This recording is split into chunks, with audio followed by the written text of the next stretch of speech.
The house I grew up in was right next to a set of busy railroad tracks. From my window, I would watch the trains roll by.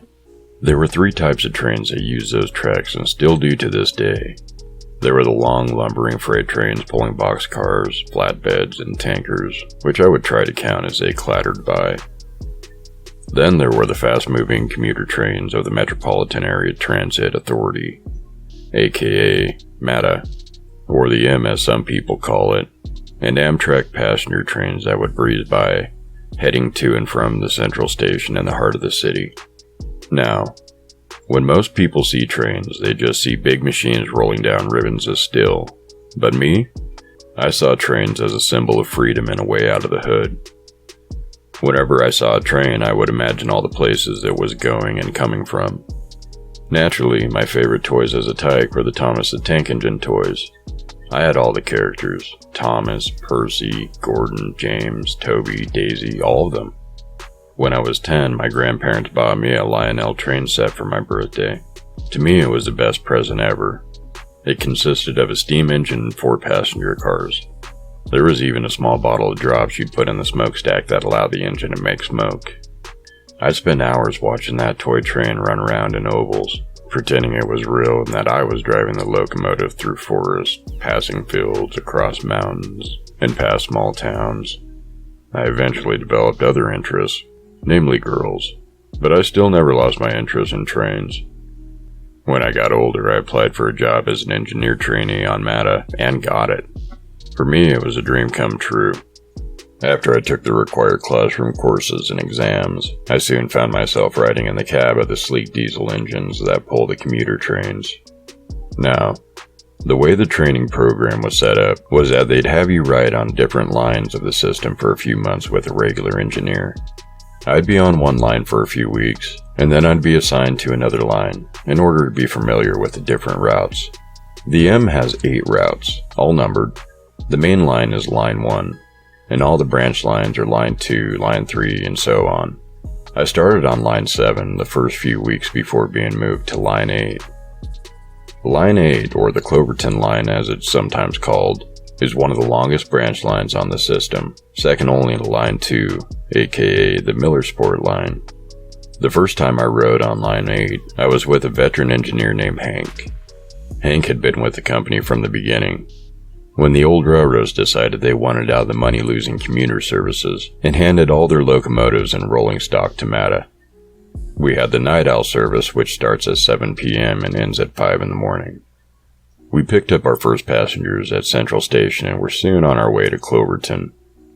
As we were going down the track, Hank turned to me and said, "There's something you should know if you're going to be working for this railroad, especially if they decide to put you here on line 8 once they make you an official engineer." I looked at him and said, "Oh, what's that?" Hank paused to blow the horn for a crossing and then said, "The line is haunted." I replied, "Haunted? How's the line haunted?" Hank told me it supposedly started with a curse. Back in the late 1800s, when one of the old railroad companies was building the line, the company built a line across the edge of an old farm that belonged to a man named Ezra Gray without his permission. Ezra demanded that the railroad remove the tracks from his property and relay them somewhere else, but the railroad refused due to it costing too much time and money to do so. You see, railroads were quite powerful back in those days, and the railroad had a lot of politicians and judges in their pocket. To add insult to injury, Ezra was not only having to pay the court costs, but had to pay the railroad as well, for all the money they spent on legal proceedings. This bankrupted Ezra, and he was forced to sell the farm, minus a small patch of land that tracks were built on, and Ezra Gray vowed to get even one way or another. When the line later opened up, Ezra stood on the tracks in front of the first train. The engineer tried to stop in time, but Ezra was hit anyway.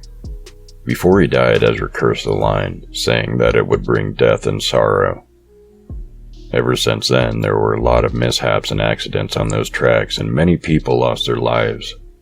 It is believed that some of those who died haunt various spots, and that a few of those trains that crashed over the years came back as ghost trains, still rolling along those very rails we're on now. I looked at Hank as he blew the horn for another crossing. "Have you seen any ghosts on this line?" I asked. "Plenty," he said. "I've seen everything from headless trainsmen to phantom lights and ghost trains." I didn't believe him at first, but didn't say anything. We eventually came to a curve in the track, and when we came out of it, I saw something that made my blood freeze. Coming at us was the headlight of another train. I shouted at Hank to put the brakes on. "Don't you see that other train coming this way?" I shouted. Hank responded, "Yeah, I see it, don't worry, we'll be fine." I screamed at Hank that he was crazy and that we were going to die. Hank just pointed straight ahead and said, "No, we're not. Get a good look at that train." I did, and I saw that not only did the oncoming engine have the shape of one of those older type diesels, like you see in photos, movies, and TV shows from the 50s and 60s, but it seemed to be a transparent shadow with a headlight and lighted cab windows. "What the?" I started to say, but then the shadow train hit us. Well, not hit us exactly. More like passed through us. Our whole cab was surrounded by shadows and streaks of light as what looked to be a passenger train passed through.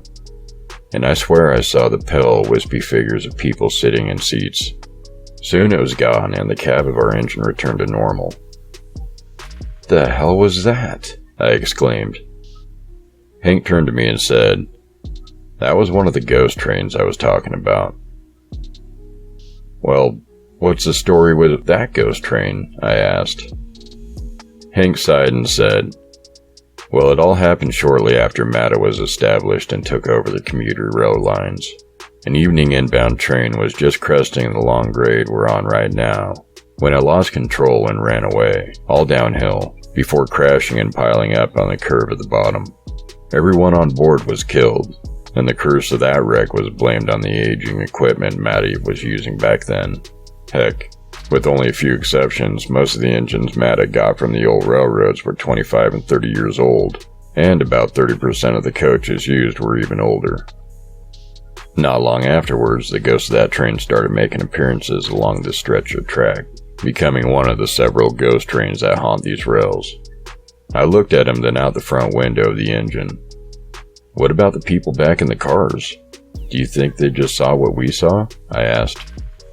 Hank just shrugged and said, "Probably, but I'm sure most of them are used to it, so I wouldn't worry too much. Our conductor is probably taking care of things right now." We continued on to Cloverton and arrived on time. We made runs back and forth all night, and several times I saw some of the scary things that Hank told me about. I was relieved when we finally tied up at the yard, leaving the coaches on one of the side tracks and put the engine in the roundhouse.